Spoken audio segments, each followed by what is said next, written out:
ሮሜ ምዕራፍ 5 ቁጥር 12 በጌታ በኢየሱስ ስም። ስለዚህ ምክንያት ኃጢአት በአንድ ሰው ወደ ዓለም ገባ፣ በኃጢአትም ሞት፣ እንዲሁም ሁሉ ኃጢአትን ስላደረጉ ሞት ለሰው ሁሉ ደረሰ። ሕግ እስከመጣ ድረስ ኃጢአት በዓለም ነበረና፣ ነገር ግን ሕግ በሌለበት ጊዜ ኃጢአት አይቆጠርም። ነገር ግን በአዳም መተላለፍ ምሳሌ ኃጢአትን ባልሰሩት ላይ እንኳን ከአዳም ጀምሮ እስከ ሙሴ ድረስ ሞት ነገሰ። አዳም ይመጣ ዘንድ ላለው ለእርሱ አምሳሉ ነውና። ነገር ግን ስጦታው እንደ በደሉ መጠን እንዲያው አይደለም። በአንድ ሰው በደል ብዙዎች ሞተዋልና፣ ነገር ግን የእግዚአብሔር ጸጋና በአንድ ሰው በኢየሱስ ክርስቶስ ጸጋ የሆነው ስጦታ ከዚያ ይልቅ ለብዙዎች በዛ።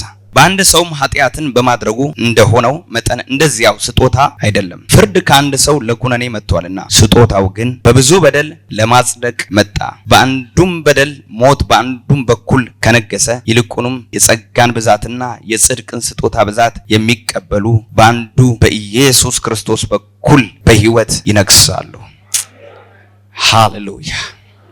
እንግዲህ በአንዱ በአዳም አለመታዘዝ ኃጢአት ወደ ዓለም ምን አለ ገባ። ኃጢአት አልነበረባትም ይህች ዓለም። እግዚአብሔር አዳምን ከተፈጠረ በኋላ የሚመችን ረዳት እንፍጠርለት ብሎ እግዚአብሔር ከአዳም እንደገና ምንን ሰራ? ሴትን ሰራ። እግዚአብሔር ባስቀመጣቸው በኤደን ገነት ውስጥ በክብር በእግዚአብሔር ሕልውና አፍረት በሌለበት ከእግዚአብሔር ጋር በክብር እየኖሩ ሳለ ሰይጣን በተንኮሉ ሔዋንን ምን አረጋት? አሳታት።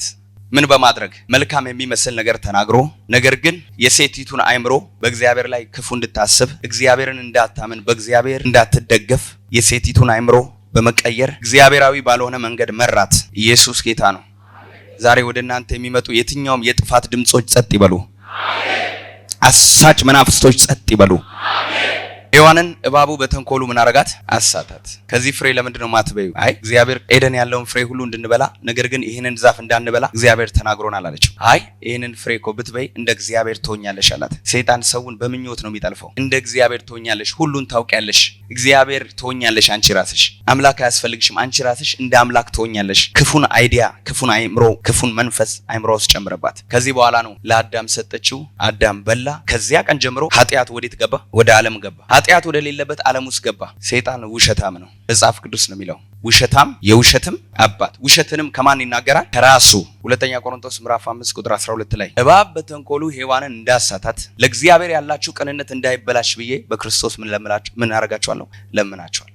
የሔዋንን አእምሮ ጠምዝዞ ለእግዚአብሔር ያላትን ምን ቅንነት፣ ለእግዚአብሔር ያላትን በጎ ሕሊና፣ በእግዚአብሔር ላይ ያላትን እምነት አፈረሰው። በአንዱ በአዳም አለመታዘዝ ምክንያት ኃጢአት ወዴት ገባ? ወደ ዓለም ገባ። እግዚአብሔር መጣ፣ እባቡን ረገመው። በሆድህ ትሄዳለህ፣ ከሴቲቱ የሚወለደው ደግሞ ምን ያደርጋል? ራስህን ምን ያደርገዋል? ይቀጠቅጠዋል። ምክንያቱም እባብ ከሁሉ ተንኮለኛ ነበረ ይላል እና እግዚአብሔር ምን አረገው? ረገመው። ሔዋንንም ረገማት። በምትወልጂ ጊዜ ምጥሽን ምን አረገዋለሁ? አበዛዋለሁ። በጭንቅ ትወልጃለሽ አላት። መከራ እንደሚያገኛት እግዚአብሔር ተናገረ።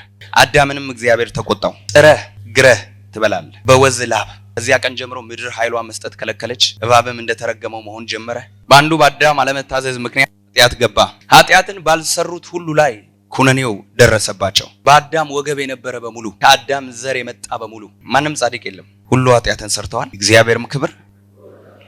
ስለዚህ በአንዱ አለመታዘዝ ምክንያት ኃጢአትን ባልሰሩ ሁሉ ላይ ኩነኔ ደረሰባቸው። የሰው ልጅ የነበረውን ክብር አጣ። እግዚአብሔር በፈጠረው አምሳል፣ እግዚአብሔር በፈጠረው ምሳሌ፣ እግዚአብሔር በፈጠረው ክብር ሳይሆን ሰው ክብር ሆኖ ሳለ እንደሚጠፋ እንስሳ የእግዚአብሔር ክብር ጎሎት ነበርና የእግዚአብሔር ክብር ከሕይወቱ ወጥቶ ነበርና እግዚአብሔር ስለሌለው ሰው ምን ሆኖ ነበረ? የሚናገር እንስሳ፣ የሚበላ የሚሰራ ሀብታም እንስሳ። የነበረው ክብር ጠፋ። ትናንትና አቅፎ ስም ያወጣላቸው የነበሩ እንስሳዎች በሙሉ ጠላት ሆኑበት። አንበሳን ሲያይ መፍራት ጀመረ። ራሱን ሲያይ ርቃኑን ማየት ጀመረ። ባዶ መሆኑ ተሰማው። የሰው ልጅ የእግዚአብሔር ክብር ጎደለው። በአንዱ አለመታዘዝ ምክንያት ኃጢአት ገባ። ሰው ሁሉ ተሸናፊ ሆነ፣ የሰይጣን ባሪያ ሆነ፣ ከነበረበት ክብር ክልል ወጣ። በአንዱ አለመታዘዝ ምክንያት እርግማን ወደዚህ ምድር ገባ። ቁጥር 12 ስለዚህ ምክንያት ኃጢአት በአንድ ሰው ወደ ዓለም ገባ፣ በኃጢአትም ሞት፣ እንዲሁም ሁሉ ኃጢአትን ስላደረጉ ሞት ለሰው ሁሉ ደረሰ። ሰው ሟች ሆኖ አይደለም የተፈጠረው። በእግዚአብሔር ዓለም ውስጥ ሞት የሚባል ነገር አልነበረም። አዳም የተፈጠረው ለዘላለም በደስታ ውስጥ እንዲኖር ነው። እግዚአብሔር አዳምን ሲሰራው ከገነት ውጭ አድርጎ አይደለም የሰራው። አዳምን ሲሰራው በክብር ነው የሰራው። እግዚአብሔር መልካም ነው በሉ እስቲ። እግዚአብሔር ዲዛይን ሲያደርግ የኔን ህይወት እንደዚህ አይደለም እግዚአብሔር ዲዛይን ያደረገው። እግዚአብሔር የኛን ህይወት ሲሰራው በክብር ውስጥ አድርጎ ነው የሰራው። ለዛ ነው ጠዋትና ማታ እየመጣ አዳም የሚለው ከራሱ ጋር እንዲኖር ነው። እንደ መልካችን እንደ ምሳሌያችን ሰውን ምን እናድርግ? እንፍጠር። አብሮ ሊኖር ነው። ከኛ ጋር ፌሎሺፕ ሊያደርግ ነው እግዚአብሔር የፈጠረን። ሰይጣን ግን ሔዋንን በተንኮሉ ምን አረጋት? አሳታት። አዳምን ባለመታዘዝ ገባበት። ኃጢአት ወደዚህ ዓለም ገባ። ኃጢአትን ሞት ምን አለባቸው? ደረሰባቸው። ቁጥር 13 ሕግ እስከመጣ ድረስ ኃጢአት በዓለም ነበርና፣ ነገር ግን ሕግ በሌለበት ኃጢአት አይቆጠርም። ነገር ግን አዳም መተላለፍ ምሳሌ ኃጢአትን ባልሰሩት ላይ እንኳን ከአዳም ጀምሮ እስከ ሙሴ ድረስ ሞት ምን አለ? ነገሰ። ዛሬ በላያችሁ ላይ የነገሰ የትኛውም የሞት አዋጅ ይገልበጥ። አሜን። አዳም ይመጣ ዘንድ ላለው ለእርሱ አምሳሉ ነውና፣ ነገር ግን ስጦታው እንደ በደሉ መጠን እንደዚያው አይደለም። በአንድ ሰው በደል ብዙዎች ሞተዋልና፣ ነገር ግን የእግዚአብሔር ጸጋና በአንድ ሰው በኢየሱስ ክርስቶስ የሆነው ስጦታ ከዚያ ይልቅ ለብዙዎች በዛ። ይሄ አዳም ሊመጣ ላለው በሰውና በእግዚአብሔር መካከለኛ የሆነ የጥሉን ግድግዳ ለሚያፈርሰው ለሱ አዳም ምንድን ነበረ? ምሳሌ ነበር። የመጀመሪያው አዳም ይዞን ወደቀ። የመጀመሪያው አዳም ባልሰራነው ኃጢአት ውስጥ ኩነኔ ውስጥ ከተተን። በመጀመሪያው አዳም ኃጢአት በላያችን ላይ ነገሰ። በመጀመሪያው አዳም ሞት የሚባል ነገር አገኘን። በመጀመሪያው አዳም ሞት በሰው ልጆች ሁሉ ላይ ምን አለ? ከአዳም ጀምሮ እስከ ሙሴ ድረስ ምን አለ? ሞት ነገሰ። ጌታ ኢየሱስ ክርስቶስ የእግዚአብሔር ልጅ ወደዚህ ምድር ሲመጣ በአዳም የተወሰደብንን በመጀመሪያው አዳም የነበረንን ምርኮ በመጀመሪያው አዳም የተወሰደብንን ክብር ሊያስመልስልን ነው። በአንድ ሰው ምክንያት ነው ኃጢአት የገባው። በአንዱ በእግዚአብሔር ልጅ ጸጋ መዳን ገባ። በእርሱ የሚያምን ምን የሚኖረው? በመጀመሪያ የተወሰደብንን የዘላለምን ሕይወት የዘላለም ምን በማን የሚያምን? በአንዱ በሁለተኛው አዳም በክርስቶስ ኢየሱስ። አሜን በለዋ። አሜን። የእግዚአብሔር ጸጋና በአንድ ሰው በኢየሱስ ክርስቶስ ጸጋ የሆነው ስጦታ ከዚያ ይልቅ ለብዙዎች በዛ። ኢየሱስ ክርስቶስ የወደቀውን አዳም ሊያነሳ መጣ። በአንዱ ምክንያት እኛ ሳንፈጠር ኩነኔ ከደረሰብን በአንዱ በጌታ በኢየሱስ ክርስቶስ የነበረን ክብር ተመልሶልናል። አማኑኤል በሉ። ምን ማለት ነው? እግዚአብሔር ከኛ ጋር በአንዱ በክርስቶስ ኢየሱስ ምክንያት ከወደቅንበት ተነሳን። ራቆቱን የነበረውን ሰው የናዝሬቱ ኢየሱስ ጸጋውን ሊያለብሰው መጣ። ራቆቱን የቆመውን አዳምን እንደገና ጸጋ ገባ፣ ክብር ገባ፣ ብልጽግና በረከት ገባ፣ ጤንነት ገባ፣ ፈውስ ገባ፣ ኃይል ገባ፣ ስኬት ገባ። ሁለተኛው አዳም ኢየሱስ እኛን ከፍ ሊያደርገን ወደ ኦሪጂናል ዲዛይን ወደ ተደረግንበት ዓላማ ሊመልሰን። በእግዚአብሔር ዓለም ውስጥ በሽታ የለም። በእግዚአብሔር ዓለም ውስጥ ስቃይ የለም። በእግዚአብሔር ዓለም ውስጥ ረሃብ የለም። በእግዚአብሔር ዓለም ውስጥ መከራ የለም። በእግዚአብሔር ዓለም ውስጥ ደስታ አለ። ሃሌሉያ። ዛሬ ሰይጣን ተስፋ ቆርጦ ከዚህ ቤት ይወጣል። ብዙ የሚራገፉ መናፍስቶች አሉ። ዛሬ እየተዋረዱ እየጮሁ የሚወጡ መናፍስቶች አሉ። ህይወታችንን ለቀውን የሚሄዱ ነገሮች አሉ። መንደር ሰፈራችንን ለቀውን የሚሄዱ ነገሮች አሉ። ያልተፈቀደላቸው በቀድሞ አዳም እኛ ላይ የመጡ ሁለተኛው አዳም እንደሞተልን ያላወቁ በኢየሱስ ክርስቶስ ስም የደሙን ማስረጃ እናሳያለን። ሰፈር መንደራችንን ለቀው ይሄዳሉ። በክርስቶስ ኢየሱስ እግዚአብሔር ድምጽ መጣ። ታስታውሳላችሁ? ሰይጣን በተንኮሉ ሔዋንን አስቶ አዳምና ሔዋንን ከብርቱካንና ሙዝ ካለበት ግቢ አይደለም ያስወጣቸው፣ ከሆነ ቦታ አይደለም ያወጣቸው፣ ከእግዚአብሔር ህልውና መንደር ህልውናው ወደሌለበት ሰፈር ነው ያወጣቸው። ከእግዚአብሔር መገኛ ሰፈር እግዚአብሔር ወደሌለበት መገኘቱ ወደሌለበት አካባቢ ነው የወሰዳቸው። ዛሬ ነግራችኋለሁ፣ በሁለተኛው በአዳም ምክንያት ኢየሱስ መጥቷል። በሁለተኛው አዳም ምክንያት ያኔ በገነት ያናግራቸው የነበረ አዳም ወዴት ነህ? ራቆቴን ነኝ ሲል ራቆትን መሆንን ማን ነገረ? አንተ እንደ ሰው ያወራ ነበር እግዚአብሔር ከኛ ጋር ነው። በሉ እስቲ አምላክ እዚህ ቤት መጥቶ በሆነ ብላቴና ውስጥ ሆኖ ልጄ ሆይ እያለ አሜን በሉኝ ባካችሁ። ይሄ ፕሬዘንስ ተመልሶልን በምን? ሁለተኛው አዳም በክርስቶስ ምን ተመለሰልን? የእግዚአብሔር ክብር። ሁሉ ኃጢአትን ሰርተዋል፣ የእግዚአብሔር ክብር ጎሏቸዋል አይደል? ሁሉ በአንድነት ረክሰዋል፣ የማይጠቅሙ ሆነዋል አይደል የሚለው በቀድሞ አዳም ነው። በአሁኑ አዳም የእግዚአብሔር ክብር ተመልሶልናል።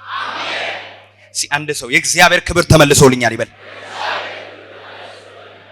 በሽታ ከሰይጣን ነው። በሽታ ከቀድሞ አዳም ከውድቀት የመጣ ነው። በሁለተኛው አዳም ዘንድ በክርስቶስ ኢየሱስ ዘንድ መከራ የሚባል እኛ መንደር የለም በሉ፣ እኔ ቤት የለም በሉ፣ አልቀበልም በሉ። ቆይ አንዳንድ ጊዜ የአባትነት ማስረጃ አምጣ ወይም ደግሞ አባት ነው ልጅ አይደለም ልጅ ነው ምናምን ይባላል አይደል? በምንድን ነው የሚረጋገጠው? በምንድን ነው? ዲኤንኤ። ሰይጣን አላወቀም። ይሄን በሽታ መቀበል አለብህ፣ ይሄንን ጉስቁልና መቀበል አለብህ፣ ይሄንን ኃጢአት መቀበል አለብህ እያለ ሰይጣን ይከሳል። እኛ ደግሞ በሁለተኛው አዳም ያለንን ዲኤንኤ እናሳያለን። ጂሰስ ጂሰስ አሜን በሏ። ከአንድ ዛፍ ሁለት ነገር አይለቀምም። ጣፋጭ ተተክሎ መራራ ዋናው ስሩ ነው፣ ዋናው ምንጩ ነው። የኛ ምንጫችን ኢየሱስ ነው። እንዴት ይበቅላል እኔ ላይ? ከጎን ያለው ሰው እንዴት ይበቅላል እኔ ላይ በለው። እንዴ ሆምጣጤ እንዴት ይበቅልብኛል በለው። ሐዘን እንዴት ይበቅልብኛል በለው። መራራ ስር እንዴት ይበቅልብኛል በለው። ሞት እንዴት ይነክስብኛል። የኔ ዘር በሉት የክርስቶስ ዘር ነው። የኔ ዘር በሉ የሕይወት ዘር ነው። የኔ ዘር የበረከት ዘር ነው። የኔ ዘር ዘላለማዊ ዘር ነው። የኔ ዘር ኢየሱስ ነው የሚል አሜን ይበላ። ስሩ ኢየሱስ ነው። ሃሌሉያ። በክርስቶስ ኢየሱስ ያልተመለሰልን ምንም ነገር የለም። ከጎን ያለውን ሰው ኩነኔ የለብኝም በለው። በክርስቶስ የሆኑት አይደል የሚለው አሁን ምን የለባቸው? ይሄን ቃል ልንሽረው አንችልም። የእግዚአብሔር ቃል የታመነ ነው። ልሽረው አልችልም። በክርስቶስ የሆኑት ምን የለባቸውም? አንድ ሰው ጮሆ ኩነኔ የለብኝም ይበል። የለብንም። በማ ሪከቨር አድርጎናል። ኢየሱስ ወደ ቀድሞ ቦታችን መልሶናል። ሁለተኛው አዳም ክርስቶስ ያንቺ መከራ ዛሬ ወሰደው። በጌታ በኢየሱስ ስም ነገራችሁ ዛሬ ይመለሳል። በክርስቶስ ኢየሱስ ውስጥ ያለ የጤንነት መንፈስ ይገባባቸዋል። በኢየሱስ ክርስቶስ ውስጥ ያለ የክብር ባለጠግነት ጂሰስ በጌታ በኢየሱስ ስም ያገኛቸዋል። ስለዚህ በአንዱ በአዳም አለመታዘዝ ምክንያት ኃጢአት ገባ፣ በአንዱ በኢየሱስ ክርስቶስ በኩል ደግሞ ጸጋ በዛ። ጸጋ በዛ። አሁን ከዚህ በኋላ የእግዚአብሔር ጠላቶች አይደለንም። አሜን አሜን። እግዚአብሔር በሽታ ሲያደቅሽ ዝም ብሎ የሚያይ አይነት አይደለሽም። የተጎዳው ጎኑን እያሳየ የተቸነከሩትን እጆቹን እያሳየ ስለ ልጄ ኃጢአት፣ ስለ ልጄ በሽታ፣ ስለ ልጄ ተጎሳቆያለሁ፣ ተርቤለታለሁ፣ ተቸግሬለታለሁ፣ ታርዤለታለሁ፣ አልቅሼለታለሁ፣ የደም ላብ እንደ ደም ላቡም ወዙም እስኪፈስ ድረስ እንዲሆኝለታለሁ እያለ ስላንቺ በአብ ቀኝ ቆሞ ከጎን ያለውን ሰው ያንተ ነገር ተከፍሏል በሉት። ኢስ ፔይድ በሉት። በኢየሱስም የትኛውንም በሽታ ዛሬ ከህይወታችሁ ላይ አራገፉት። የትኛውም የዲያብሎስ ስራ በህይወታችሁ ላይ የትኛውንም የዲያብሎስን መድረክ አፈረስኩት። በህይወታችሁ ላይ ያለ የትኛውንም የጠላት ስራት በኢየሱስ ደም በጠስኩት።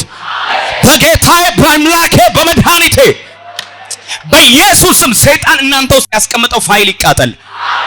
ማንኛውም ሰይጣን በተንኮል አይምሯችሁ ውስጥ የከተተው በኢየሱስም ክፉ መዝገብ የተቃጠለ ይሆን። አሜን ላላ አባቶች ዛሬ ማለዳ ይሆንለት። ሰይጣን ያሰራችሁ ሰንሰለት ዛሬ ተበጠሰ ይሆን። ስውር እስራችሁ ዛሬ ይበጠስ። በእናንተ አይምሮ ውስጥ ያልታወቀ ስውር እስር በጌታ በኢየሱስም አሁን የተፈታ ይሆን። In the name of Jesus ስውር እስራችሁ ዛሬ ይፈታ። በእናንተ ውስጥ ሳታውቁ እላችሁ ላይ የበቀለ መራራ ስር በኢየሱስም ሐዘን፣ ጥላቻ፣ ፍርሃት በኢየሱስም የተነቀለ ይሆን። የእግዚአብሔር መንግስት ሁሉን ትገዛለች። ዛሬ በኢየሱስም ገዢ ነኝ ብሎ ላይ የተቀመጠ ገዢ ነኝ ብሎ እላችን ላይ የነገሰ የሞት ኃይል፣ የሞት ፍርሃት፣ የሞት ወጥመድ በኢየሱስም አሁን የተሰበረ ይሆን። ወጥመድ ተሰበረ። ወጥመድ ተሰበረ። ወጥመድ ተሰበረ። ወጥመዱ ተሰበረ። አይ ተሰበረ፣ ተሰበረ፣ ተሰበረ። ባንተ ላይ ያለው ወጥመድ ተሰበረ። ሞትን ያለፈ አሜን ይበላ። ይራገፋል። ዛሬ የሞት መናፍስቶች ይራገፋሉ። የበሽታ መናፍስቶች ይራገፋሉ በኢየሱስም። አንዳንድ ሰው ይውላችሁ በነገር ሁሉ ተሸንፎ ነው እዚህ ጉባኤ ያለው። ለሸይጣን ያሸነፈው ሰይጣን የበረታበት በሽታ የበረታበት መከራ የበረታበት ዛሬ የበረታባችሁ በላያችሁ ላይ ሊሆን የሚፈልግ ከበታች ይሆናል። በበላይ ያሉትን የበታች የበታች የበታች የሰላም አምላክ እግዚአብሔር ጠላትን ፈጥኖ ከእግር በታች ምን ያደርገዋል? ይቀጠቅጠዋል። ዛሬ እባቡ ከእግር በታች ይቀጠቀጣል። ይቀጠቀጣል። ማንኛውም በእናንተ ላይ ሊሰለጥኑ የወጡ በአንተ ላይ በኢየሱስ ስም የቅዱስ የእግዚአብሔር መንፈስ ብቻ ነው የሚሰለጥነው። ምንም ነገር ሌላ ምንም አይነት ነገር በእኛ ላይ አንድ ጌታ አለ፣ እሱም የናዝሬቱ ኢየሱስ። ምንድነው ዘመንም በሙሉ ያስለቀሰ ጉዳይ ምንድነው? ዛሬ መጨረሻው ይሆናል። የእግዚአብሔር አንዱ ቃል ይበቃል የሚል አሜን ይብላ። ተራራን ለመናድ አንድ ከእግዚአብሔር እውነተኛ አፍ የወጣ የእግዚአብሔር ቃል በሉ እስቲ፣ የእግዚአብሔር ቃል በሉ እስቲ። ዛሬ አላውቅም የብዙዎቻችሁ ታሪክ ይለወጣል። እንደ መጀመሪያ አይሆንም። ነገር ሌላ ይሆናል። በኢየሱስም ነገራችሁ ሌላ ይሆናል። ዛሬ እጥፍ ቅባት ይዘው የሚወጡ ሰዎች አሉ። ዋው! የእግዚአብሔር መነጽር የሚሰጣቸው ሰዎች አሉ። በእግዚአብሔር አቆጣጠር የሚቆጥሩ ሰዎች አሉ። ዛሬ ማለዳ አላውቅም አንዳንዶቻችሁ ሊንጠራሩ እስከማይደርሱባችሁ ድረስ ኢኮኖሚ ጫፍ ላይ ትደርሳላችሁ። ሰይጣን መብረር በማይችልበት የከፍታ ሌቭል የሚበሩ ሰዎች አሉ። ከፍ ብለው እንደ ንስር ከፍ ብለው ከበሽታ በላይ ችግር በላይ ከአመጻ በላይ ከመራራ ስር በላይ ከክፋት በላይ ከቀኑ ክፋት በላይ ከሌሊቱ ግርማ በላይ በኢየሱስም ከፍ ብለው የሚበሩ ሰዎች ይበራሉ። ዛሬ ሰይጣን የማይዛቸው ልጆች ይነሳሉ። አይ ኬብሉን የሚበጣጥሱ ሰንሰለቱን የሚበጣጥሱ አንድ ሰው አሜን ብሎ ይቀበል። አሁን ጀመረ መጣ። አባቴ ክብር ህልውናው መጣ። ይኸው ጉባኤውን ያንቀሳቀሰው ጀመረ ጌታዬ ጀመረ ነው። ክብራቸው እየተመለሰ ነው። ጌጣቸው እየተመለሰ ነው። ውበታቸው እየተመለሰ ነው። ድፍረታቸው እየተመለሰ ነው። ብቃታቸው እየተመለሰ ነው። በክርስቶስ እየተመለሰ ነው። ጤንነታቸው እየተመለሰ ነው። ድፍረታቸው እየተመለሰ ነው። ኃይላቸው እየታደሰ ነው። ኢየሱስ በሉ እስቲ